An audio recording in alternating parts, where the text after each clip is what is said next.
So this case is a step in the right direction, but I want more. I want a little bit more.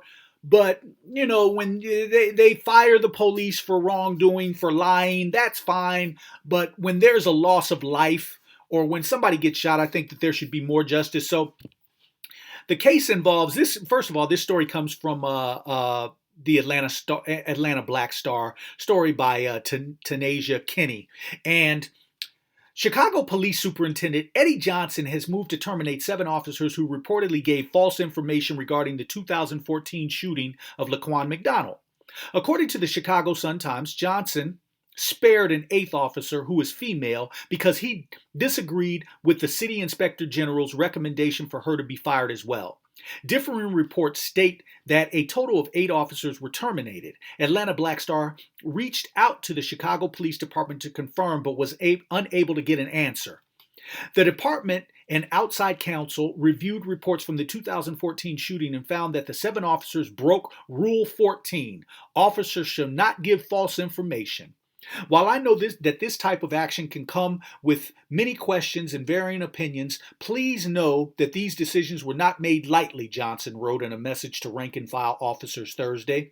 As I have said before, with every decision that I make, I always keep in mind the tremendous sacrifice, bravery, and commitment of every officer. Chicago's WGN-TV reports that 2 of the officers cited in the Inspector General's report have since retired. Deputy Chief David McNaughton was one of them. Per the Sun-Times, McNaughton was in charge of the crime scene in which Officer Jason Van Dyke fatally shot McDonald 16 times on the night of October 20, 2014. Video footage of the deadly shooting showed the 19-year-old black man with a knife in his hand walking parallel, but away from responding officers. In his report, however, McNaughton deemed the shooting justified and noted that McDonald was walking toward the officer when he was gunned down. Other officers' accounts of what happened that night also differ from what was captured on video. The graphic footage shows Van Dyke shooting the teen execution style as he walked away. When McDonald got to within 12 to 15 feet of the officers, he swung the knife toward the officers in an aggressive manner, Van Dyke's partner said in an official police report. Liars. Though he pled not guilty, Van Dyke was charged with first-degree murder in November 2015. He's currently awaiting trial. Earlier this year, evidence also revealed that the CPD intimidated witnesses, lost evidence, and committed perjury in efforts to suppress the McDonald shooting investigation.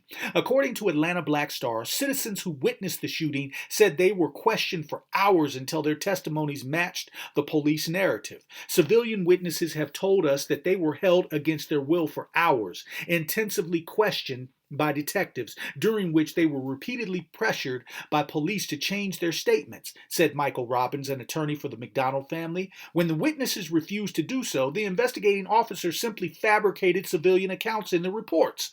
Oh my goodness. Attorneys also said that although the CPD gathered several eyewitness accounts, they refused to hand them over when requested.